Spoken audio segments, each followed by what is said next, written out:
yesterday what we learned is e-learning, right? Then after that what we learned is what? LMS is what?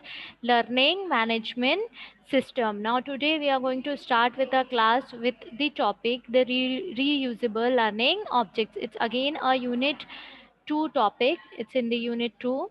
So what is reusable learning objects actually? Reusable means what beta? जो हम फिर से use कर सके, है ना। Reusable का general meaning क्या होता है? जो भी चीज हम फिर से यूज कर सके उसको हम क्या बोलते हैं? रीयूजेबल बोलते हैं। So basically what is reusable learning objects? ऐसे लर्निंग ऑब्जेक्ट्स जिनको हम बार बार यूज कर सकें। When we see our technical definition of reusable learning objects, it is actually a web-based electronic interactive chunk of e-learning designed to explain a standalone learning objectives, right? ये क्या है? एक reusable learning object क्या है? एक ये web based और electronically interactive chunk है जो कि e-learning को support करता है और डिजाइन होता है किस चीज़ को बताने के लिए? स्टैंड अलोन लर्निंग ऑब्जेक्टिव्स को बताने के लिए। जो भी आपके लर्निंग ऑब्जेक्टिव्स होते हैं ना, जो भी पर्टिकुलर सब्जेक्ट्स आप पढ़ते हैं, है ना, जो भी लर्निंग आप करते हैं उनके एक पर्टिकुलर ऑब्जेक्टिव्स होते हैं हर सब्जेक्ट के। तो उनके लिए वेब बेस्ड इंटरैक्टिव चंक्स जो होता है ई लर्निंग का, वो रीयूजेबल लर्निंग ऑब्जेक्ट्स होते हैं। The fact that the learning object has been broken down to a low level of granularity facilitates its reuse in different learning and teaching situation. जो reusable learning objectives हैं वो किस में divide हो रहे हैं? आपके chunks में डिवाइड हो रहे हैं। Chunks means what? Broken down into a parts और लो लेवल में यूज़ होते हैं आपके, जो कि आपको फैसिलिटेट करते हैं फिर से रीयूज़ करने के लिए लर्निंग और टीचिंग सिचुएशन में। जैसे मैं एक एग्जांपल बताऊं reusable, like when we will do coding, right, है ना। हमारे अगर if we are working in a software companies और we are building any LMS और सॉफ्टवेयर, तो हम क्या करते हैं? कोडिंग कर लेते हैं। और कोडिंग में हम क्या करते हैं? स्मॉल स्मॉल कोड्स बना लेते हैं। लाइक सपोज अगर हमको कैलकुलेटर का सॉफ्टवेयर बनाना है, तो कैलकुलेटर में क्या चार चीजें होती हैं? Addition, subtraction, multiplication and division. तो हम सबके क्या करेंगे? कोडिंग बना लेंगे, चार चार लाइन के कोड बना लेंगे, ठीक है। अब अगर हमें कोई दूसरा सॉफ्टवेयर बनाना है जिसमें हमको एडिशन की ज़रूरत है, तो व्हाट वी डू, हम वो कोडिंग को फिर से नहीं करेंगे। हम हमारे पास जो कोडिंग है ना, हमारे पास जो एडिशन की कोडिंग है उसी को उठा के हम दूसरे सॉफ्टवेयर में इम्प्लीमेंट कर देंगे। This is what actually the reusability. Clear? तो जब हमको फैसिलिटेट करना होता है टीचिंग और लर्निंग सिचुएशन को, टीचिंग और लर्निंग सिनेरियो को, so what we use is reusable learning objectives. Clear? The reusability of any learning objective depends mainly on the method of archiving and retrieval of that objects. जो learning reusability जो होती है learning object की, वो किस पे depend करती है? कि उसको कैसे हम रिट्रीव कर रहे हैं और उसको कैसे हम आर्चीव कर रहे हैं, इस पे हमारा रीयूजेबल लर्निंग ऑब्जेक्टिव डिपेंड करता है। Clear? Now what forms do learning objects come in? किस किस फॉर्म में लर्निंग ऑब्जेक्टिव्स आते हैं आपके? आपके एनिमेशंस में यूज़ होते हैं, इंटरैक्टिव साइमुलेशंस में होते हैं, पजल्स में यूज़ होते हैं, क्विज में होते हैं, गेम में होते हैं।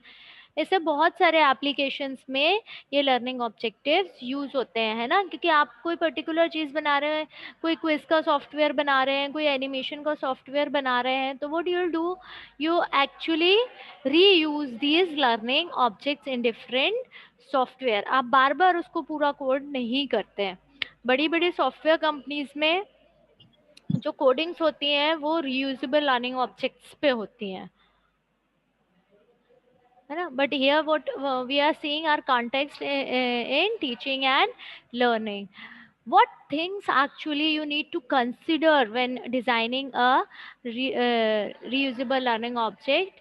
उसका टेक्निकल पर्सपेक्टिव क्या कहता है? जब हमको reusable learning objective जब हमको डिज़ाइन करने होता है, तो टेक्निकली किस पर्सपेक्टिव से हम देखेंगे?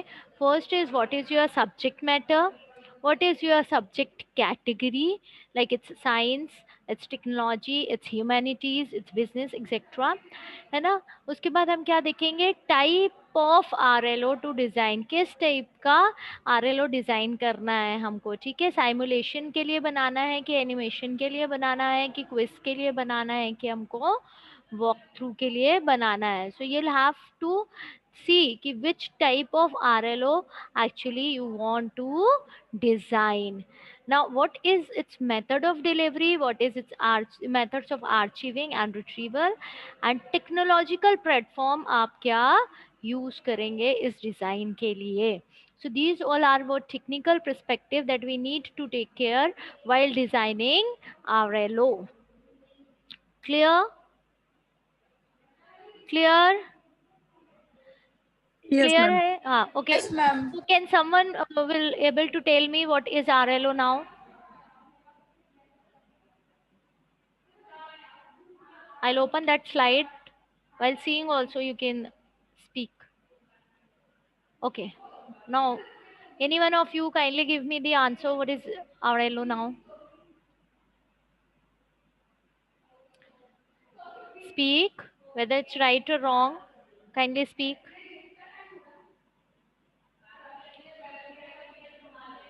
How can I know कि आपको समझ में आ रहा है जब तक आप नहीं बोलेंगे?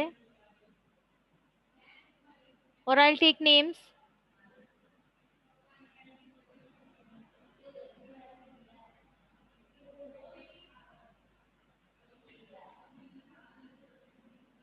Ekta. Ekta, are you here? What is RLO? Yes, ma'am. Yes, ma'am. What is RLO now? Let me know. Ma'am, RLO is a reusable हाँ. reusable learning object और ये जो है web based e learning process को cooperate करता है. Okay. Good. Khushbu. Yes, ma'am. What is RLO? RLO का full form reusable learning objects होता है और ये जो होता है वेब बेस्ड होता है और ये हमको मतलब interactive chunks of learning provide करता है. और जैसे कि हमने कोई भी एक कोडिंग बनाई है किसी भी कंपनी में, अगर हम लोग काम कर रहे हैं और मतलब हमने कोडिंग बनाई है तो हम जैसे कि कैलकुलेटर का एग्जांपल दे दे तो उसमें तो हम वो जो कोडिंग है हम दूसरी उसमें भी डाल सकते हैं. इसको हम लोग बोलते हैं ये रीयूज कर सकते हैं ना. आप घर में कप्स Yes, रखते ma'am. हैं ना, कप रखते हैं कि नहीं, है ना. कप क्यों रखते हैं हम? डिस्पोजेबल कप में क्यों नहीं देते हैं हम? कप्स इसलिए रखते हैं कि हम रीयूज करें. अदरवाइज हम डिस्पोजेबल यूज करेंगे तो कितना यूज करेंगे, खर्चा हो जाएगा ना हमारा, है ना. Yes, ma'am. Clearly, so you will have to consider this. This is actually to design a web based content for teaching and learning. Now we'll come to the topic, what all methods of delivery. The method of delivery is very important to determine what the technical use for the design. आप क्या method use कर रहे हैं delivery का, it is very important factor when you are designing RLO. So the first method is what? Web based delivery. What is web based delivery? जो learning objective है वो web friendly होना चाहिए, ठीक है. मतलब कि जो हमारे वेब पेजेस होते हैं, वेब ब्राउजर्स होते हैं, है ना, उनके जो प्लेटफॉर्म होते हैं वो क्रॉस ब्राउजर्स होने चाहिए, क्रॉस प्लेटफॉर्म होने चाहिए, कंपेटेबल होना चाहिए, है ना. HTML पेज पे डिजाइन होना चाहिए, आपका डाउनलोड फास्ट होना चाहिए, and it should be secure, which is very important thing, ठीक है. अगर आप मेथड ऑफ डिलीवरी रखते हैं उसका, so first is your web based delivery. The second method is what they use is CD DVD based delivery. इसमें आप cross platform compatibility रख सकते हैं. CD DVD अगर होगा आपका प्लेटफॉर्म तो आप विंडोज में भी यूज कर सकते हैं, लिनक्स में भी यूज कर सकते हैं और मैक ओएस में भी. These all three are what? Operating system. Now you can access using existing software technology also, ठीक है. Use minimum hardware resources and it provides a high quality. So the second method is what? Your CD DVD based delivery. Now, which technologies are available actually for RLO? There are Flash animation software, Flash with XML and action scripts available. JavaScript is available. है ना। ये technology available है किस लिए? To design RLO। ठीक है, इसमें कुछ प्रोग्रामिंग लैंग्वेज हैं, कुछ स्क्रिप्टिंग लैंग्वेजेस हैं, कुछ सॉफ्टवेयर्स हैं।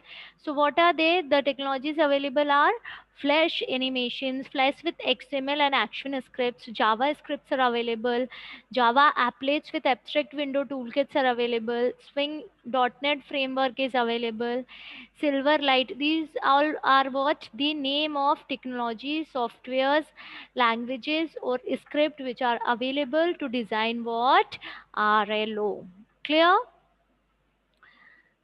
Now, why the window presentation foundation, WPF जो है आपका विंडो प्रेजेंटेशन फाउंडेशन RLO के लिए यूज क्यों होता है? क्योंकि ये ज़्यादा अच्छा होता है, ये रोबोस्ट होता है, वेब ब्राउजर्स और विंडो बेस्ड होता है ना। इसका sorry, can achieve complex animation including 3D, इसमें एनिमेशंस बना सकते हैं आप, इनकॉर्पोरेट कर सकते हैं complex programming for adding parameters. ठीक है, फ्री फॉर एकेडमिक यूज, है ना। It is really free. Windows जो है मोस्टली पैकेजेस जो होते हैं आपके फ्रीली अवेलेबल कराता है ना। और ये ग्राफिकल यूजर इंटरफेस होता है, तो it's very good for us to have the window platform, right. Example like .NET framework जो है वो फ्रीली अवेलेबल है आपको, you can install and start designing your RLO। ठीक है, ये सब आपको बताया गया है कि क्यों WPF रिक्वायर्ड है। Actually it is handy, it is free of cost, it is easy to use, it's graphical user interface, इसका जो फ्रेमवर्क है वो अच्छा होता है, इसलिए आप ये यूज़ करते हैं। ठीक है, now why third party E learning software? Third party E learning software क्यों चाहिए होता है? थर्ड पार्टी मतलब बेटा जैसे हम दो हैं, दो पार्टी है। थर्ड पार्टी यानी कि हमने जैसे हमको कॉलेज के लिए कोई सॉफ्टवेयर बनाना है, तो हम नहीं बना पा रहे हैं, ना स्टूडेंट बना पा रहे हैं, ना टीचर्स बना पा रहे हैं, तो हम किसको हायर करते हैं? है ना, थर्ड पार्टी को हायर करते हैं to make your software. So sometimes it is also important to have third party for e learning software, है ना। For what? Very customize for a particular type of RLO। many platforms are available for presentation. Some of these softwares are free for use. RLOs can be easily built. RLOs can export to a suitable platform for use. RLO can be stored as project file for reuse. ठीक है, examples हैं ये third party softwares के, examples हैं आपके। ठीक है, these platforms are very specialized and caters to a specific type of RLO। जैसे हम कहते हैं ना कि अगर हमको पावर पॉइंट बनाना है, ठीक है, पावर पॉइंट प्रेजेंटेशन बनाना है या असेंबली बनाना है, तो आपके पास बहुत सारे सॉफ्टवेयर है। ठीक है, आपके पास अलग अलग टाइप के, लिनक्स अपना पावर पॉइंट स्लाइड बनाने के लिए सॉफ्टवेयर अवेलेबल कराता है। ठीक है, विंडोज़ अपने में कराता है। ऐसे बहुत सारे सॉफ्टवेयर हैं जिसमें आप स्लाइड्स प्रेजेंटेशंस बना सकते हैं। बट आपको कंफर्टेबल क्या लगता है? MS पावर पॉइंट कंफर्टेबल लगता है। क्लियर? तो ऐसे क्यों? क्योंकि उसमें आपको लगता है कि वो सारे फीचर्स अवेलेबल हैं जो आप डाल सकते हो और it's user friendly. Likewise, to design such kind of RLOs, such kind of softwares, you are having many more softwares and platforms available. Clear? So you go through it, and many ranges and many platforms, many OS, many softwares are available, है ना। कई licence free available होते हैं, कई licensed वाले available होते हैं। तो whatever you are comfortable with, you use such kind of software for design. ठीक है, ये जावा एप्लेट्स के लिए दिया हुआ है कि if you are using Java applets तो वो लाइट वेट होता है। ठीक है, अगर RLO डिज़ाइन करने के लिए आप जावा एप्लेट्स यूज़ करते हैं तो it is actually light weight होता है, ये वेब ब्राउज़र बेस्ड होता है, इसमें कॉम्प्लेक्स एनिमेशन हो जाते हैं, 3D भी इन्वॉल्व होता है इसमें। Yes, any question? मैम जावा एप्लेट्स क्या होता है, थोड़ा समझा दीजिए briefly। हाँ, देखिए क्या होता है, मैंने आपको बताया ना कि जो RLO है ये इट्स वेब बेस्ड सॉफ्टवेयर। अब इसके लिए क्या होते हैं, बहुत सारे प्रोग्रामिंग लैंग्वेजेस यूज़ होते हैं, स्क्रिप्ट लैंग्वेज यूज़ होते हैं, है ना। आप लोगों के सॉफ्टवेयर यूज़ होते हैं। तो ये क्या है, आपका जो जावा होता है, जावा एक प्रोग्रामिंग लैंग्वेज है। ठीक है, जावा जो है एक प्रोग्रामिंग लैंग्वेज है, उसमें एक आपका जो वेबसाइट और वेब पेज बनाने के लिए जो यूज़ होता है वो क्या होता है? जावा एप्लेट्स। ठीक है, इसमें हम क्या करते हैं? सॉफ्टवेयर की प्रोग्रामिंग करते हैं। क्लियर? ये फ्रीली अवेलेबल होता है, जावा ओपन सोर्स है और फ्रीली अवेलेबल है। ठीक है, और वेब ब्राउज़र बेस्ड भी है ये, ठीक है। तो ये क्या है, जावा एप्लेट्स वगैरह, जावा, ये सब क्या है, आपके प्रोग्रामिंग लैंग्वेज हैं जिनमें सॉफ्टवेयर्स बनते हैं, ठीक है, जिसमें आप वेबसाइट्स बना सकते हैं, आप वेब पेजेस बना सकते हैं, ठीक है, क्लियर है? Yes ma'am. ओके, है ना, सारी चीज़ों की प्रोग्रामिंग होती है ये, clear? These are what actually the requirement for Java applets, है ना। ये आपको क्या है, सन माइक्रो सिस्टम, ये इतना डिटेल में जावा एप्लेट के बारे में आपको नहीं लिखना है। Now this is what the archiving and retrieval, I was telling you, RLO के लिए ये ज़्यादा इंपॉर्टेंट है। ये एक्चुअली ये जो पार्ट है ना, ये किस लिए है आपका, ये एक्चुअली सॉफ्टवेयर डेवलपर जो होता है ना, वो डेवलप करता है ना। जो आरएलओज हैं वो ज़्यादातर आपके जो सॉफ्टवेयर डेवलपर साइट से जो होते हैं वो लोग डेवलप करते हैं। बट हम क्योंकि पढ़ रहे हैं टीचिंग एंड लर्निंग प्रोसेस, तो it is very necessary to know कि how RLO is actually working and what is the need in our teaching and learning process. तो इट इज़ व्हाट आरएलओ की जो आर्चिविंग या रिट्रीवल है वो किससे होती है, वेब इंटरफेस के थ्रू हमारी अपलोडिंग और डाउनलोडिंग होती है आपकी, ठीक है। आरएलओ का एक स्टोरेज होता है, और वो स्टोरेज किससे एक्सेस करता है, एक डेटाबेस से, जिसमें आरएलओ की इंफॉर्मेशन स्टोर होती है, जैसे टाइटल क्या है उसका, डिस्क्रिप्शन क्या है, कैटेगरी क्या है, और उसका लिंक क्या है। Database is a collection of data, ठीक है, जो किसके बारे में स्टोर करता है, आरएलओ के बारे में स्टोर करता है। और उसको आरएलओ को यूज करने के लिए, आर्चिव करने के लिए और रिट्रीवल करने के लिए किसकी जरूरत पड़ती है हमको, वेब इंटरफेस की जरूरत पड़ती है। आप वेब इंटरफेस के थ्रू एक्सेस करते हैं, ये आरएलओ का स्टोरेज है, वो आरएलओ स्टोरेज पे जाता है और वहाँ डेटाबेस में चेक करता है कि आरएलओ की कौन कौन सी इंफॉर्मेशन है, और वो आपको फिर वेब पेज में अगेन शो करता है। This is how we can access and retrieve RLO, clear? Now these all are what the references available for RLO or for designing, that's it, है ना, clear? अब now anyone Yes, is ma'am. having any doubt, anyone is having any doubt? All these links are and PDF of unit 2 will be uploaded in your Google Classroom, so you don't worry, I'll provide you all the stuff, है ना, whether it should be your PPT links or PPTs or your PDF, we'll upload it in the Google Classroom as well as I'll WhatsApp you also, ठीक है। Copy बनाना शुरू कर दिया आपने, notes बनाना शुरू कर दिए हैं सबने? Yes ma'am. ओके गुड, सो जब हम फिजिकली मिलेंगे तब हम ये वाला काम करेंगे, ठीक है। Now thank you for today's class. With this class our second unit is actually end, ठीक है। सेकेंड यूनिट के सारे टॉपिक हो गए हैं, ई लर्निंग हो गया है हमारा, एलएमएस हो गया है, कंटेंट्स हो गया है, ऑथरिंग टूल हो गया, और आरएलओ भी हो गया है। Now if anyone is having any doubt, read today itself you read the second unit and ask me the doubt tomorrow, clear? From tomorrow we'll start with the third unit, clear? Thank you.